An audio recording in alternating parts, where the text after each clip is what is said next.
Hey, Internet. Eric here. Well, today's the day. We are finishing off this discussion of the Dracula 2000 trilogy. Cut right to the fucking chase. Today I'm talking about Dracula 3 Legacy. This came out in, at least according to this, 2005. I'll have the actual year in the title. If you're new to my channel, welcome. I discuss plot spoilers, specific scenes. I've said this ad nauseum. This takes place, or at least the beginning, the basic plot is this movie starts off basically with a rehash of what happened in Dracula 2 Ascension. I do suggest if it's been a while since you've seen part 2 and you're going to jump into part 3 that you might want to revisit part 2 because there isn't a lot of context or explanation. It's just clips thrown in there. But anyways, part 3 starts off Jason London, I believe, not Jeremy. Jason London finds the injured Father Ufizi, once again played by by Jason Scott Lee. He has been injured due to his fight with Dracula at the previous film. I'm awful. I'm awful with character names. So the main girl, who was turned into a vampire by Dracula, she has been taken, and that's how part 2 ended on a cliffhanger. Part 3, like I said, starts. Luke, I think, is his name. Jason London's character finds Father Uffizi, and then we time jump. I think it's 5 years, and they have finally tracked Dracula back to Romania or Budapest or some Eastern European country, and it's them going to rescue the girl and destroy Dracula once and for all. Father Uffizi is still dealing with his condition where he is infected with the vampire virus, but he is not a full vampire. He still goes out into the dawn, the rising sun, whips himself and tries to cleanse himself daily of urges, I guess you would say, to bite necks and drink blood. And while they're in Romania, or like, I'm just gonna call it Romania. Fuck it. I could be right. I could be wrong. What does it say here? It just says Eastern Europe in a country plagued by civil war. That's what I was gonna get to. While they get there, the town, the city, whatever you want to say, is the village they are in, is in some civil war. Government or bad guys are doing bad things. The town's trying to revolt. They get caught in the middle. Hilarity ensues. Um, if I remember correctly, or at least I don't know if I said it in the video for Dracula 2, one of the things which I really enjoyed it. One of the things I wish we had was more Father Uffizi. And that is what we get in Dracula 3. Father Uffizi and Jason London, uh, Luke is his name.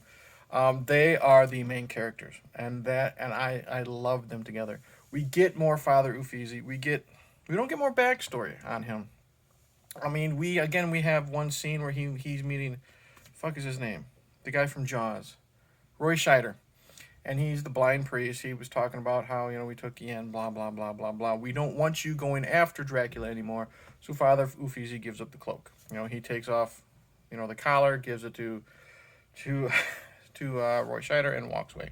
So that's it. Again, Roy Scheider's in it for 2 minutes. But now we have Father Uffizi and Luke working together, hunting down vampires, trying to find out where Dracula is. In the great opening sequence where they trick a vampire into giving up his location. And Father Uffizi, more badass in this. We get the action that we didn't get so much in the previous film. And he is kicking ass. He is impaling. He is decapitating. He is doing lots and lots and lots of bloody good things. And I love it. Finally, Jason Scott Lee gets to show off his fighting skills. Like, if you've seen him in Dragon, the Bruce Lee story, where he played Bruce Lee, or Soldier, where he plays Kurt Russell's replacement in that. The man is very talented with hand-to-hand combat, at least in films, and it was good to see that shine here. He is still very intense in this film, and that's why I like it. He also works well with Jason London, and Jason London overall is very good in this. There's a couple. He's definitely the comic relief. You know what I mean? He is definitely there for the laughs, trying to help Father Uffizi lighten up because Uffizi's so serious. Luke is not. And there are a couple times when I just wanted to slap him, but overall, his one-liners, which there aren't very much of them. They're fine. And like I said, the chemistry between these two guys is great. I believe it when when Luke is scared. There's a really cool scene when they're walking into town and there are two scarecrows lit on fire, basically like a warning for those two to stay out. And the way he reacts is really funny. Um, I like how they show a bond, a camaraderie with each other. I like how he calls, what does he call Ufizi? He calls him DG or Deej. And Father Ufizi's like, what is that for? Because you're damaged goods, DG type of thing. And then they have some good banter too. Because Jason Scott Lee, he's Asian. You don't look like a Father Ufizi. It came with the job. So do I get a cool name if I join your group? That type of fun stuff. And he's good at getting in on the action too, shooting the harpoons and the guns and stuff like that. So really likable.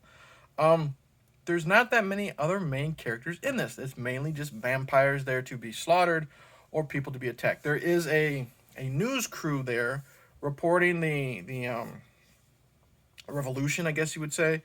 Um, the camera guy, he's there to become a vampire, whatever. He's there to be the scared guy. He pulls that off fine. He's in the movie for 5 minutes. Then you have the main girl, I guess you would say the reporter. She's fine. She's likable. Don't remember her name. She's very good at helping them in their mission to go find Dracula. And what I like about Dracula is there's a little bit of a backstory here. Father Ufizi says that's not even really his name. He uses that name because it invokes fear. It invokes recognition because of the classic Bram Stoker story. So that's really cool. I like that idea. Speaking of Dracula, again played by a different actor, but fucking A, we get Rutger Hauer as Dracula in this. And I like how we don't even see Dracula until like the last half hour of this movie because it helps us get used to Father Ufizi and Luke working together. I like how we'll get to Dracula in a second. I like how Ufizi doesn't. He's just there. He's tractor beams. He wants to go straight to Dracula and stop him. I like how they do somewhat get caught up in the midst of this revolution, and Luke wants to help, and eventually convinces Father Ufizi to help some of these people. I like that a lot. It's a good side story, and it makes you like Luke more, especially when he becomes annoying. You know what I mean? So that's a great side story, and it's really creative too because now that they're in the town for some, a carnival shows up. Our carnival had shown up, and they got there too late, and dead bodies everywhere, and that just helps us get more creative with our vampires. Father Ufizi actually fights a vampire dressed like a clown on stilts. And that's a really cool scene, how he takes out the clown on stilts. I really love that. And when was the last time you saw a fucking vampire hunter take out a vampire that's on stilts? Really cool. But let's get to Dracula. Again, it's Rutger fucking Hauer. I've never seen, I said it during, as of this recording, last night's live stream on Night Watch Zone. I've never seen um, Blade Runner. I've never seen Blade Runner. But I know Rutger Hauer. I loved him. It was cool. He's again playing Dracula. He played Lothos in Buffy the Vampire Slayer, the movie. I love him in Blind Fury. Hobo with a Shotgun. The Hitcher. The Hitcher is one of my favorite horror movies. This man is so good. And I love how when we meet Dracula, they find him in his castle, and he's watching TV and news reports all around the world, and he's just sitting there.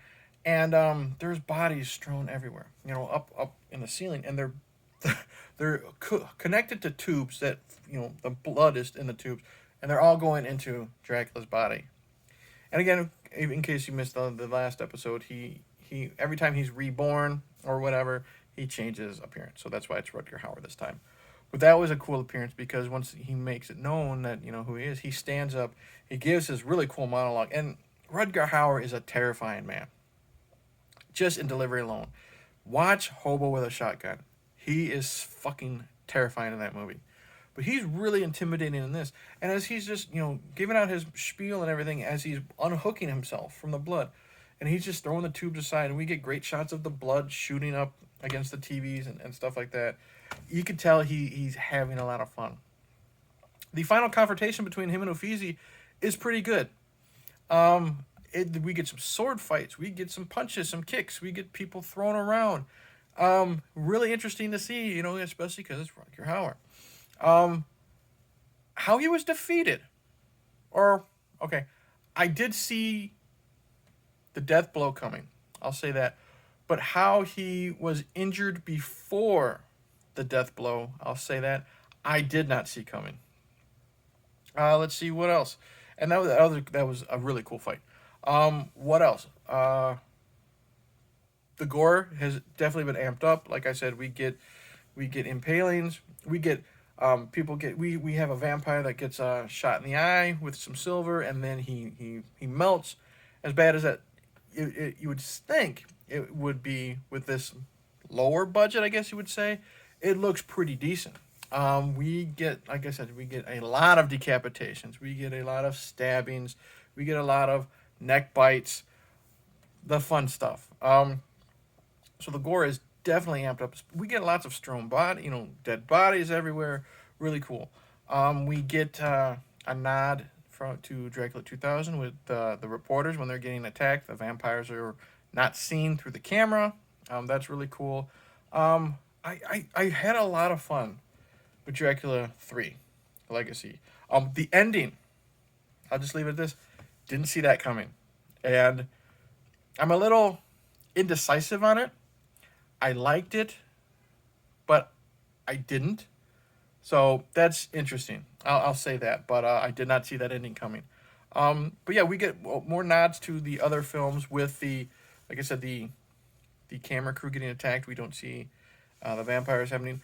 Father Ufizi is still struggling with his the virus that's in him. There's a really cool scene where they meet up with the camera crew, the news crew, and the cameraman and the reporter are fine, but there was another person that is dying as he tried to save them, and Father Ufizi, he's holding down the blood, to keep the pressure on the wound, giving him his last rites, and then he dies, but then his hand is covered in blood, and Jason Scott Lee does a really good job of closing his fist and just staring at the blood, because he knows what's inside him and he does not want to fall to that temptation. So that was a cool little twist. Overall, highly recommend Dracula 3 Legacy. I liked it more than Dracula 2 because we get more Father Ufizi, we get more action. Rutger Hauer, as much as I liked the Dracula in 2, Rutger Hauer, it's Rutger Hauer. So loved him as Dracula, as brief as it was. Like I said, he doesn't show up until like the last half hour, but it doesn't take away how cool he is. They do find the girl from part 3. Things happen, we'll leave it at that. But I highly recommend Dracula 3 Legacy, and I highly recommend this trilogy. Great, really good, great. Highly recommend it. I want to say thanks to Mike from An American Werewolf in New Jersey Goes Live, or An American Werewolf in New Jersey. He's got 2 channels, a live channel and a pre-recorded channel. I never would have given this trilogy a shot. I don't know, what put me off to this, and it was like honestly best $10 I've spent in a long time. You can get this trilogy for like $10 at Amazon. Highly recommend the entire thing. Dracula 3 though, is a lot of fun, and these are very misleading here. That's the actual poster. These are very misleading, but highly recommend this trilogy in general, and especially Dracula 3 Legacy. Fun characters, the 2 main characters. The gore is upped. Nods to the previous movie. Some really good ideas, dealing with Father Ufizi and him struggling with the virus. And again, Rutger Hauer as fucking Dracula. So that's it. Highly recommend it. Thank you for watching. Like and subscribe, all that stuff. As of this recording, in my community page, or the latest post in that, I am letting you guys vote for the next vampire film I discuss. But I figured, let's have a little fun. Let's make it a vampire movie that the majority doesn't like. So if you go into the community post, please vote. It'll be up for at least until Sunday night as of this recording. You can choose from, off the top of my head, Amityville Vampire, or is it Amityville Vampires? It's a Wild Eye movie. Dracula Dead and Loving It. Tales from the Crypt presents Bordello of Blood. Vampire in Brooklyn. There might be one more. Oh, and Vamp. The Grace Jones vampire movie. So please get your votes in and help torture me. You never know, I might fucking like it. I know I won't like Dracula Dead and Loving It. I fucking hate that movie. But anyways, we'll see. Don't let that influence you. Comment below. Tell me if you've seen this Dracula trilogy. I'm rambling. Tell me what you like. Tell me what you don't. I'll see you later. I'm rambling. I'm out of here. Cheers. Thanks, Mike. Great trilogy.